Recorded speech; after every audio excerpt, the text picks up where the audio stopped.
Welcome back mga ka-curious.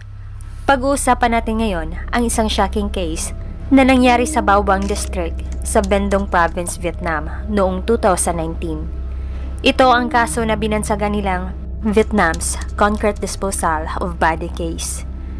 Ito ay dahil may dalawang katawan ang natagpuan sa isang bahay dito na nakasilid sa loob ng drum at nakasemento.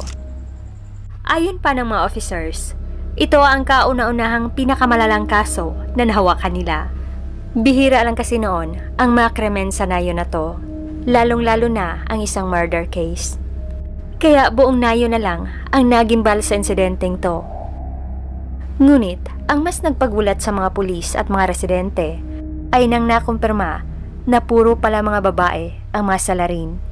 Hindi lang isa, kundi 4 na mga babae na wala pang mga previous convictions. Kaya aalamin natin ngayon kung paano nagsimula ang insidenteng to at kung ano ang motibo sa nakakagulat nilang krimen. Tara, samahan niyo ako muli at isa-isahin natin ang kwento ng Vietnam's Concrete Disposal of Body case.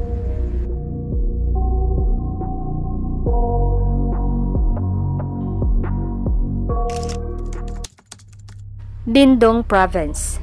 Isa itong maliit na probinsya na nasa timog ng Vietnam. Kilala ang probinsyang to sa buong bansa dahil sa kanilang mga entertainment park, mga zoo, at malalaking templo na mayaman sa mga makasaysayang artifacts at arkitektura. May 4 din itong distrito at isa na nga ang Bao Bang District. Isa itong rural na distrito na may mahigit 82,000 lang na population. At sa loob ng maraming taon ay nakilala ang Bao Bang na mayroong tahimik at payapang komunidad. Ngunit ang record na ito ay nabago. Taong 2019 nang may isang insidente ang gumimbal at nagbigay takot sa mga residente. Buwan ng Mayo sa taong to, ilang mga residente na ang nakapansin sa masangsang na amoy. Ngunit hindi nila makumpirma kung ito ba ay nagmula sa komunidad nila o sa malapit na gubat. Nagkataon na noong May 15, isang bagong owner ang nagpunta sa bagong biling niyang bahay at property na nasa Hamlet 5, Hong Hoa Commune, Bao Bang District. Ito ang house number 90. Ang owner ay nakapansin din sa nabubulok na amoy at pagkabukas pa lang niya sa gate at bahay ay nakumpirma niyang dito pala nagmumula ang mabahong amoy. At gulat na lang ang kanyang inabot nang makita niya sa loob ng property ang mga plastic drum na may laman palang mga katawan ng tao at nakasemento pa. Kaya agad na siyang tumawag ng mapulis at mga kapitbahay. Pero inabot din ng ilang oras ang mapulis bago nila tuluyang nahiwalay ang mga katawan sa tumigas na semento. Pareho din ang may itong nakabalot ng plastic, packaging tape at cardboard. Pero ang nakababahala, ang forensic team ay may natagpuan ding bakas ng tsaa at adhesive glue. Isang palatandaan na maaring ang katawan ay pinagtangkaang ipreserba gamit ang mga bagay na to. Kaso, wala na silang nakuha pang mga solid evidence dahil halos lahat ng mga gamit sa bahay ay missing din na parang sinadyang tangayin ng huling tumira sa bahay na to para wala nang matrace na ebidensya. At ang mas mahirap pa nito ay wala ding CCTV na malapit lang sa bahay. Ang investigation team ay agad na ring nakipag-cooperate sa District Forensic Science Technology para mapadali nila ang investigasyon at maklarify agad ang mga identities at background ng mga biktima. At base na rin sa autopsy ay nakumpirma na ang mga biktima ay pareho palang mga lalaki. Pero ang isang biktima ay hindi ma-determine ang cause of death dahil advanced na ang decomposition stage nito. Kaya pinaniniwalaan nila na ito ang first victim. At ang second victim naman ay nakumpirma nila na strangulation ang cause of death nito. Base na lang sa bakas at naiwang lubid na nasa leeg nito. Nagtanong-tanong na rin ang mga investigador sa kapitbahayan. Nagbabasakali sila na may mga nakapansin sa huling tumira sa house number 90. At ilan nga sa mga residente dito ang nakapagbigay ng deskripsyon. May mga nakapagsabi na 2 babae daw ang minsan nilang nakita sa bahay na to bago ang insidente. At ilan pa sa mga saksi ay nakapagbigay din ng deskripsyon sa sasakyang ginamit ng misteryosong mga babae. Ang sasakyan pala ay isang 7-seater Ford Everest na kulay gray. Kaya ang mga babaeng to ay naging person of interest. At gamit ang deskripsyon nila at ng sasakyan, ay nagpost na rin ang mga pulis ng notice sa mga probinsya at syudad. Hanggang sa nakakuha na nga sila ng mga impormasyon mula sa mga kamag-anak ng hinihinalaang mga babae. At madaling araw, noong May 18, 2019, 3 araw lumipas matapos matagpuan ang madram, ay nakakuha na ng matibay na lead sa kaso ang mga investigador. Sa araw na to, sa Tiamo Hotel sa Thoudaumot City, isang staff ang nakapansin sa 7-seater Ford Everest na nakapark dito. At naalala niyang ang sasakyang ito ay nagmatch sa nakita niyang notice ng mga pulis. Malakas ang duda niya na ang mga sakay ay nagrent lang sa hotel. Kaya agad na niya itong inireport sa mga pulis. At sa araw ding to ay agad nang nilusob ng mga officers ang inuupahang kwarto ng mga person of interest. Ngunit hindi lang pala 2 babae ang naabutan nila, kundi 4 na mga babae na nagbabalak na namang tumakas. Ang isa ay pinangalanang si Pham Thi Thien Ha, 30 taong gulang. Kasabwat din ito ang kanyang ina na si Thren Thi Hung Hwa, 66 na taong gulang. At ang 2 pa nilang kasamahan ay pinangalanang si Ngoyen Ngoc Tam Hoyen, 40 taong gulang. At ang isa ay si Ling Ngoc Phuong Thao, 29 na taong gulang. Matapos nilang maaresto ang 4, ay tumanggi ang mga itong magbigay ng statement. At pinahirapan pa nila ang mga investigador. Pero noong inimbestigahan na ang Ford Everest, ay may na-confiscate ang mga officers dito na 30 taels of gold at 300 million VND. Base sa initial interrogation ng isang person of interest na si Thren Thi Hung Hwa, ay pagmamayari daw niya ang pera matapos niyang ibenta ang kanyang bahay na nasa Tan Po District ng Ho Chi Minh City.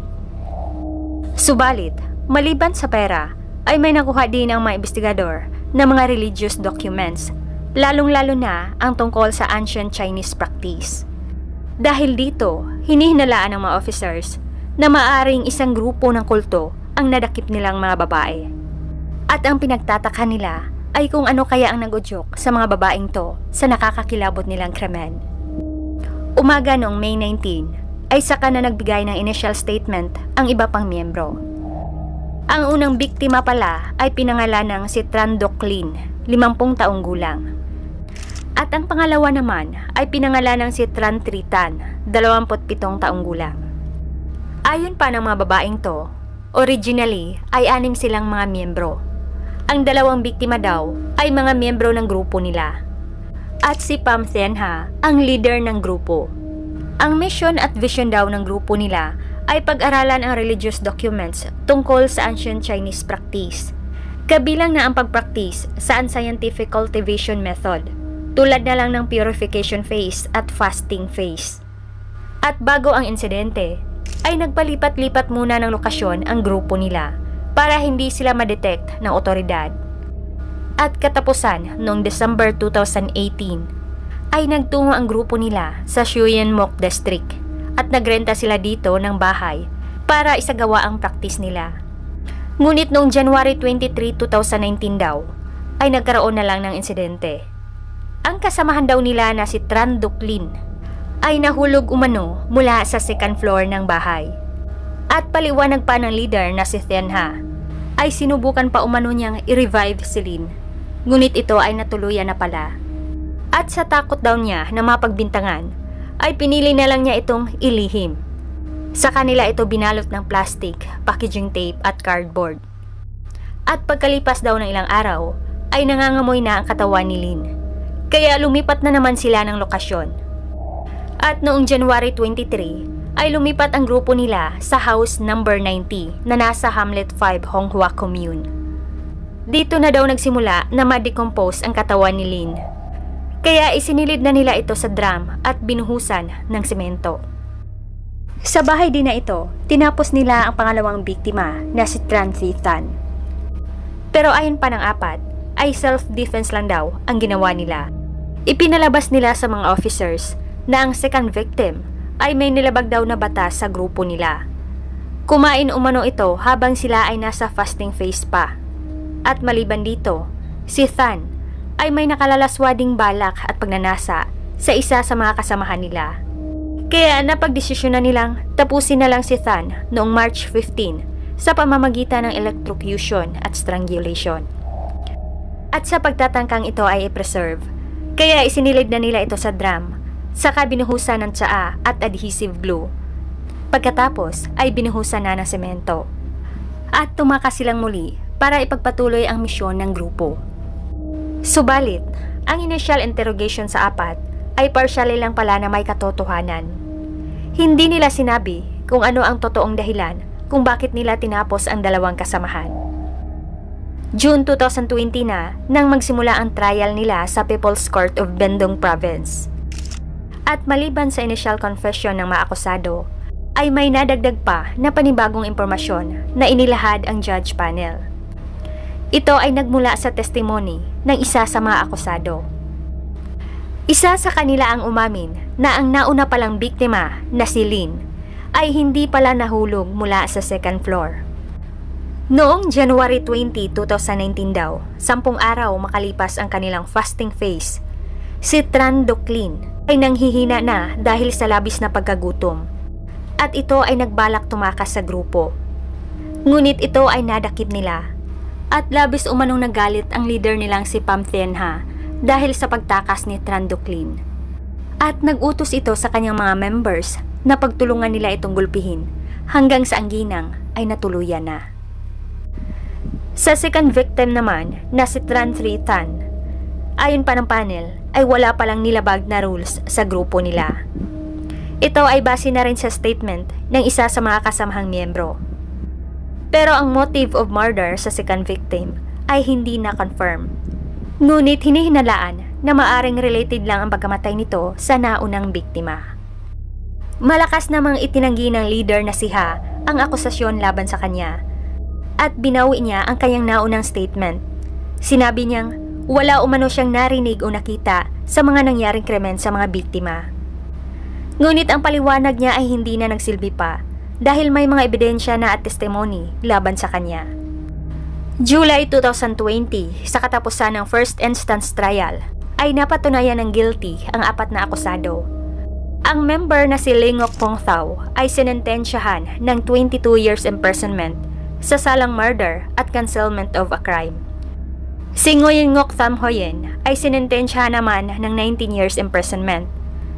Si Thren Thi Hong Hua na ina ng leader ay sinentensyahan naman ng 13 years imprisonment sa salang murder at failure to report a crime. At ang huli na si Pham Thi Thien Ha ay sinentensyahan ng death penalty. Siya kasi ang leader at instigator sa krimen. Matapos ang trial ay agad nag-file ng appeal ang 3 miyembro na sina Ha, Tham Hoyen at Hong Hua. Ang mga kakilala naman at mga kaibigan nila ay nag-file na din ng petition for a reduced sentence para kay Ha. Kaso, hindi pumabor ang hukom. Paliwanag nito, si Ha kasi ang ringleader at masyadong malala at nakababahala ang ginawa nilang krimen. At noong December 31, 2021, sa second trial nila, ay pinanatili pa rin ng hukom ang conviction sa kanila. At ang leader na si Thien Ha ay death penalty pa rin ang hatol.